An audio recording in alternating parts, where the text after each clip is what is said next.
बिस्मिल्लाहिर्रहमानिर्रहीम। एल्काइंस वो हाइड्रोकार्बन्स हैं जिनमें कम से कम एक कार्बन कार्बन ट्रिपल बॉन्ड मौजूद हो। एक ट्रिपल बॉन्ड वाले एल्काइंस का जनरल फार्मूला है CnH2n-2। इसके बाद हम ये देखते हैं कि what is the structure of alkynes. Alkynes में हम उन कार्बन एटम्स पर फोकस करेंगे जो कि ट्रिपल बॉन्ड बना रहे हैं। ट्रिपल बॉन्ड बनाने वाले कार्बन एटम्स sp हाइब्रिडाइज्ड होते हैं। sp हाइब्रिडाइजेशन में एक s और एक p ऑर्बिटल मिलकर दो sp हाइब्रिडाइज्ड ऑर्बिटल्स बनाते हैं जो कि एक दूसरे से 180 डिग्रीज के एंगल पे होते हैं। अब हर sp हाइब्रिडाइज्ड कार्बन एटम के ऊपर दो sp हाइब्रिडाइज्ड ऑर्बिटल्स हैं जो कि ओवरलैप करके एक सिग्मा बॉन्ड बना देते हैं। हर कार्बन एटम दूसरे sp हाइब्रिडाइज्ड ऑर्बिटल को यूज करेगा एक हाइड्रोजन एटम से सिग्मा बॉन्ड बनाने में।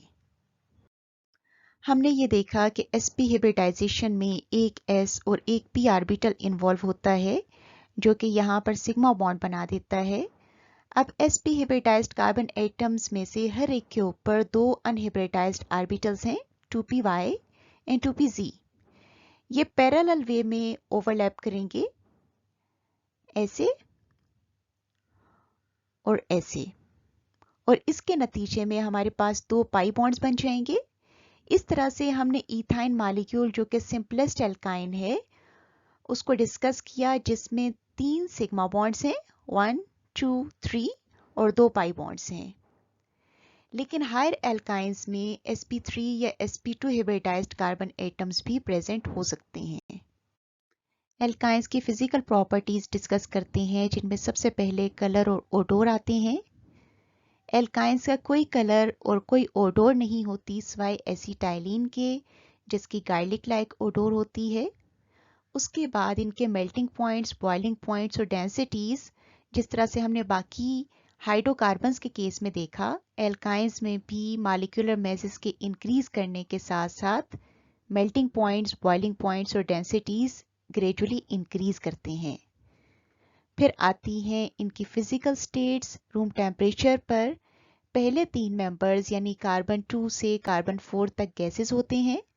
उसके बाद अगले 8 मेंबर्स यानी कार्बन 5 से कार्बन 12 तक लिक्विड्स होते हैं और इनसे हायर यानी कि carbon 13 and onwards room temperature पर सॉलिड्स होते हैं।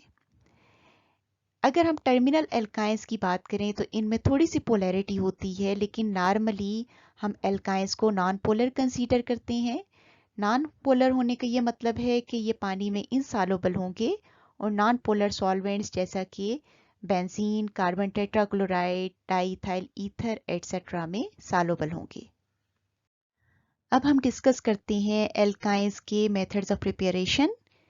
एल्काइंस को प्रिपेयर करने के लिए जिस तरह के रिएक्शंस पर हम रिलाई करते हैं दे आर एलिमिनेशन रिएक्शंस।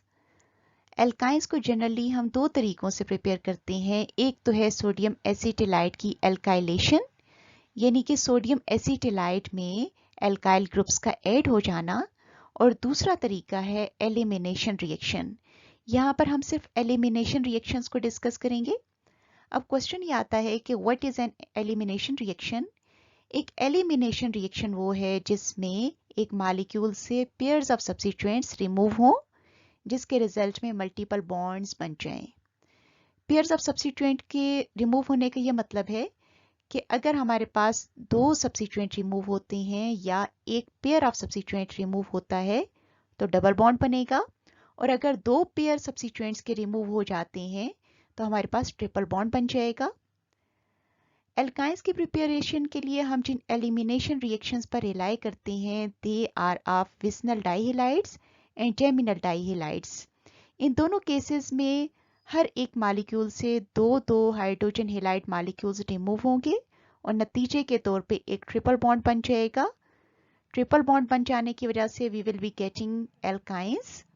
इस पर्पस के लिए हम अल्कलाइन रिएजेंट्स को यूज करते हैं। पहला मेथड ऑफ प्रिपरेशन है elimination reactions of vicinal dihalides. एक विसनल डाइहेलाइड ऐसा मॉलिक्यूल है जिसमें एडजेसेंट कार्बन एटम पर दो हैलोजन एटम्स अटैच्ड होते हैं। मिसाल के तौर पे ये मॉलिक्यूल 1,2-डाई ब्रोमो ईथेन। इसके लिए जो कंडीशंस हम यूज करते हैं, they are potassium hydroxide in the presence of alcohol. The result is the removal of one hydrogen halide molecule, hydrogen bromide in this case, and the formation of vinyl bromide in the first step. In the second step, another hydrogen bromide molecule will be removed and we will be getting an alkyne, acetylene in this case. High temperatures पर भी हमारे पास for example इस विस्नल dihalide में जिसमें दोनों side पर दो phenyl groups attached हैं, दो हाइड्रोजन ब्रोमाइड मॉलिक्यूल्स रिमूव हो जाएंगे and we will be getting an alkyne.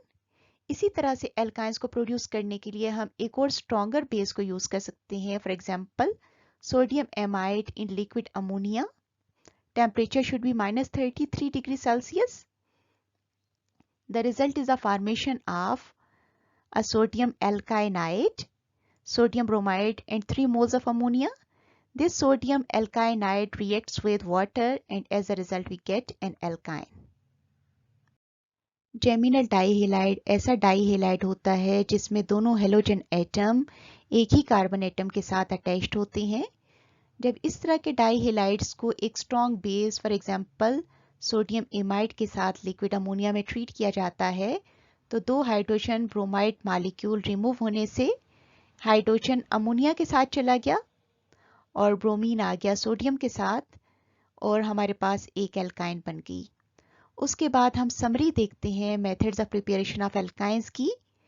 Weather we are using vicinal dihalide as starting reagent or geminal dihalide, the process will be elimination or dehydrohalogenation in the presence of a base.